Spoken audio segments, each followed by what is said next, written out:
Hi everyone. I'm back with another video. Um, Last time we started talking about how to come up with game ideas, and I told you that one of the first things you should do is play games that you like and really analyze why you like them. And so now we have another tip for you today. And this one is about mixing different game genres. So let's go ahead and talk about that one. I think this one's going to be really fun. So let's go ahead and get started with this. All right. So the first thing I want you to do is think about what are some game genres that you like. And first of all, what is a genre? So if you don't know, a genre is like a category or classification of a game, right? So it's kind of like how you have different book and movie classifications or genres. Like might have like a mystery book or film, an action film, a drama movie, romance, sci-fi, comedy, all that kind of thing. Those are different genres. And when you go to the bookstore or you go to look for, or the video store or to look for something to borrow or rent, if you know the type of genre that you like, you can go to that section and get books or movies that fit that category. And when you play games, most of the time you are also looking at the different genres too. All right. So in games, genres usually reflect the core game mechanics, right? So I know that if I'm playing, for instance, a fighting game, in the game of the fighting genre, I'm probably going to be pushing a lot of buttons really fast, trying to get the right combinations to land strikes and hits on my opponent, right? So it's very fast paced and action oriented, right? Whereas if you're doing something like a role playing game or a strategy game, the pace might be slower. It might be turn based. You and the other player or the computer take turns. There might be a lot more text or reading, that sort of thing, right? So um, when you're thinking about genres, it really it can really help define the type of gameplay that you like, right? And some other examples about some different types of game genres include adventure, fighting, role playing, or RPG. And then RPG can be broken down into further classifications like Western RPGs and Japanese RPGs or JRPGs, um, platformer games, puzzle games, strategy games, action games, first person shooter games, all sorts of things like that. All right.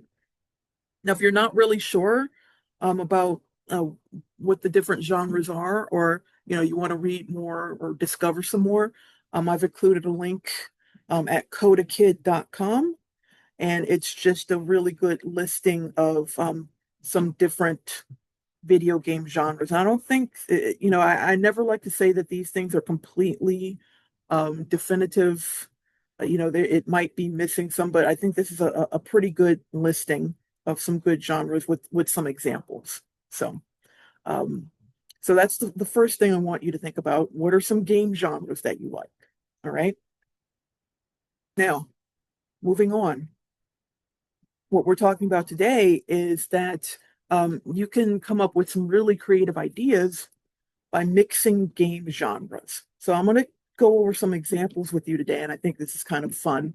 And for the most part, I try to use games that I've played myself as examples. So for me, my favorite genre is like RPGs. So some of these games might lean more towards that, but put your own game preferences in here. If there are some genre mixers that you know of. So the first one that I thought of when I was putting this video together was Puzzles and Dragons. So this game is something I came across while I was in Japan because it's huge over there. But it basically, if you have ever played match three games like Candy Crush or things like that, it takes that match three mechanic and makes it turn-based and adds combat. So you're not just playing match three on your own, you're playing against an opponent in a combat situation. Um, and it also wraps it up into an RPG. a JRPG, along with some monster collecting elements. So, like I said, this is really something that was really big in Japan. If I don't know if it's as big here in the US, I don't think it is. But if you want to play it, there's an official site, and I think you could probably download it on your phone. I know there was a game for Nintendo 3DS, Puzzles and Dragons Z. If you could still get a copy of that, but uh, really fun game. I thought that was a really innovative mixture of puzzle and RPG.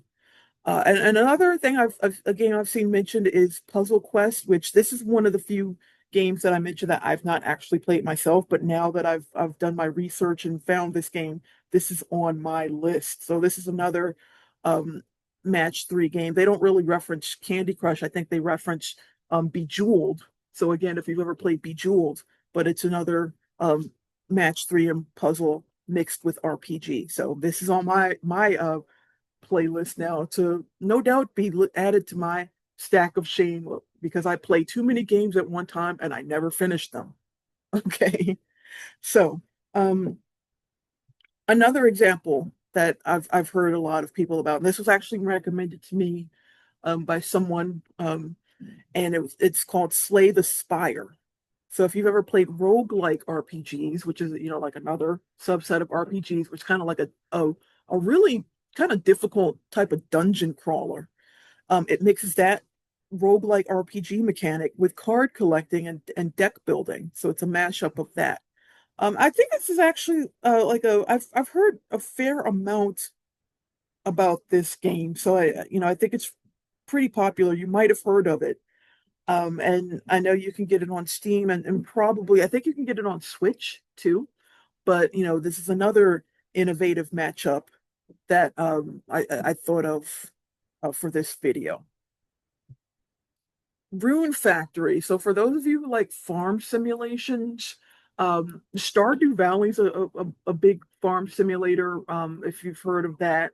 Now Harvest Moon, that's like the big um, farm simulator franchise that again was started off in Japan, and I think Rune Factory is actually a spin-off of Harvest Moon, and it combines a farming simulation with JRPG and dungeon crawling elements.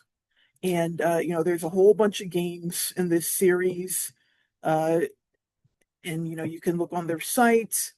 Let's see, they got games on. I think you get them on Steam. You can get them on your app, your phone, all sorts of great things like that. All right. So if you want to play Rune Factory as another example of mashups, then that's a something you could check out, and you can see here on the site that they give you a little bit of overview about some of the things you can do in this game.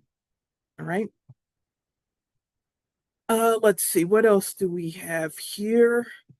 Legend of Zelda 2. So this is an older one. This is came back like way back in 19, probably, I don't know, like 1980 something.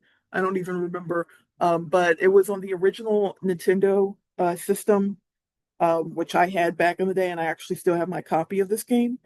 And if you have not played it before, this is one of the most unique titles in the Legend of Zelda franchise, right?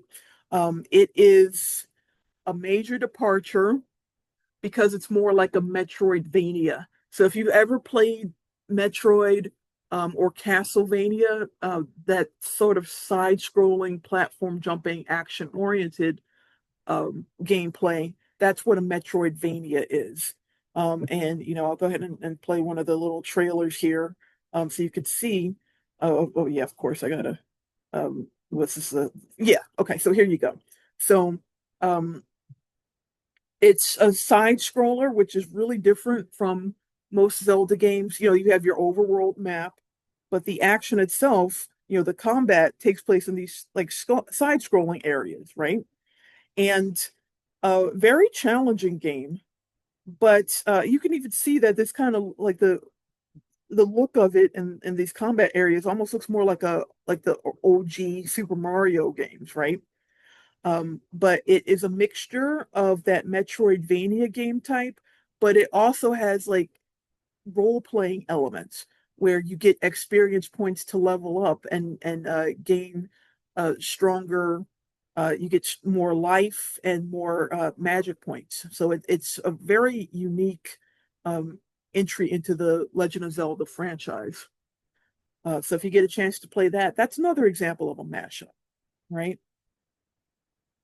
And then a lot of casual games, right? So casual games that's not necessarily like a genre, like well, it is sort of like a separate genre, but that also breaks down. Casual games also break down into their own subgenres too, right? So a lot of times you have like the more adventure type casual games, or you could think of like again, we were talking about some of those puzzle games like um, Bejeweled or Candy Crush. Those are usually like casual type games, or the point and click adventures, things like that, or even games like Solitaire or like the little card games that you get on your on like Windows, the Microsoft Windows.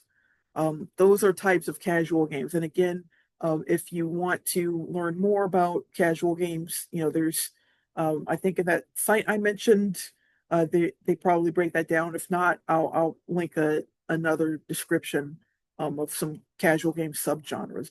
But these are really um, casual games are really good. I've found at mixing different genres together. So if you go to like some of the browser-based sites where you can play games like on your computer without having to download anything, like crazygames.com, for instance, there's a game on there that I play sometimes called Match Ventures. And this is like in between when I'm waiting for like a program to compile or something like that, or a program to build, or I just want to take a quick break. Um, this is another match three games, but another match three puzzle game, but it also combines some elements of resource management because as you complete the game, uh, you get uh, you get gold, you earn money, right? And the way that you use that money, if you were to go through and play this whole level, you are using that money to build and repair castles. All right. And also, you can win little prizes to feed your, you get like a donkey that allows you to carry more gold away from each level. So, the resource management there is that you have to manage the amount of food and like cleaning supplies that you have for your donkey to keep him in good condition. And uh, you also have to manage your donkey's energy and like health level, right? So, uh, good mixture of match three puzzle with resource management. And they also have like some little casino games like slots and Sudoku and things in there that you can play too. If you've ever gone to Big Fish Games, and let me go ahead and pull that up, Fish Games. Um, that's another popular site for casual games. And if you look at some of the games that they have, you can shop by genre, right? Again, you've got mystery games, or they even give you like some of the different genres, but the hidden object adventure, right? So that is just the your standard hidden object game where you've got like you have a screen where you've got all sorts of like junk and clutter on the screen in the scene, and you have to find like the different objects in the list, right? And this is just like a trailer for one of the games. And in addition to hidden objects, in a lot of cases, they have puzzle games and other mini games that you could play. So I think that if you've ever played some of these casual games on Big Fish Games, these are good examples of mashing up different genres to get something new, or they do a lot, so I don't know if it's necessarily new, but something different and fun and innovative, right? Okay. Now last, I also want to mention that sometimes you have like a game that has mini games that are not part of the core game mechanic. All right. And I kind of touched on this with the casual games. But so if you think back when we talked about, like, for instance, Puzzles and Dragons, right? Or Puzzle Quest, the main mechanic there, the core mechanic of the game was the match three, right? For Puzzles and Dragons.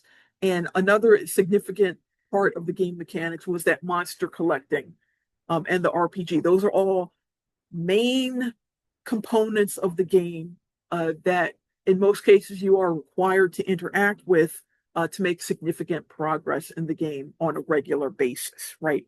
But when we're talking about mini games, we're talking about like smaller um, games that are contained in the main game universe that in many cases are optional, but in most cases, you can go through the entire game without necessarily interacting with that mini game, right? But it's just something that's thrown in there as maybe like a little bonus or something that you could do just for something a little bit extra, right? Um, so some examples here. If you've ever played Chrono Trigger, which is another great JRPG from like the 90s on Super Nintendo, there's one point where you have to do like a car racing game. And I think this game is at one part in the game, it's actually a requirement to beat the game. If I recall correctly, it's been a while since I played it. And but from then on, you can go back and play as an optional mini game and set records and things like that, right? Another example, Final Fantasy VIII, another JRPG. There's a triple triad card game, and actually, and quite a few of the Final Fantasy games, they have like these mini card games or games that you can play. Um, Legend of Zelda, again, some of those entries contain some mini games. So I think the first one to have like the shooting gallery was Legend of Zelda: A Link to the Past on Super Nintendo. So archery, one of the weapons that Link can use is a bow and arrow, and that's one of the weapons that you can use like in your main quest. But they do have like a little shooting gallery where you can test your accuracy and win some prizes. And that's been in a couple of the Zelda games. And some of them also have like fishing games, right? And so Zelda itself, most of the games in that franchise are like an action adventure genre. Um, and so you can see how some of these mini games are a combination of something that's not necessarily action and adventure, but they make the game more fun. And actually, I think fishing games are a pretty popular mini game in a lot of other non-fishing type games. Like they're in a lot of RPGs. Like if you ever played Yokai Watch, if you ever played Breath of Fire 3, you see it in so many games. And the last example I'm going to point out is mini arcade games. So if you ever played Fallout, which is like a Western action RPG, some of the later Fallout games, you have an accessory called like a Pip Boy, which in game it's like this little um, like wrist unit that you can use to help you to give you information about the game, figure out about your surroundings, manage your characters, uh, levels and things like that. But you could pick up these little cartridges that allow you to play mini arcade games. So they have like a little Donkey Kong clone. I think they have like an Asteroids um, clone or 1942 things like that. So that's another one that you can do. And also, if you've played like Fallout New Vegas, they have like casinos where you can sit down and play blackjack and all these other casino mini games. All right. So the take home message here is when you're trying to come up with some game ideas, don't be afraid to try mixing some of the different genres that you like and see if you can come up with something interesting and innovative and maybe a little bit unexpected. So again, have fun with this. This is another case where um, being able to come up with good ideas really calls on you as a developer to play more games yourself. So look at this as another excuse to play games in the name of research, right? Kidding, but not kidding. So, okay. So I hope that this was helpful, and I hope it helped to get your creative gears in motion here. If you have any other mashups uh, or genre mashups that you think are good, please feel free to reach out and share them in the comments.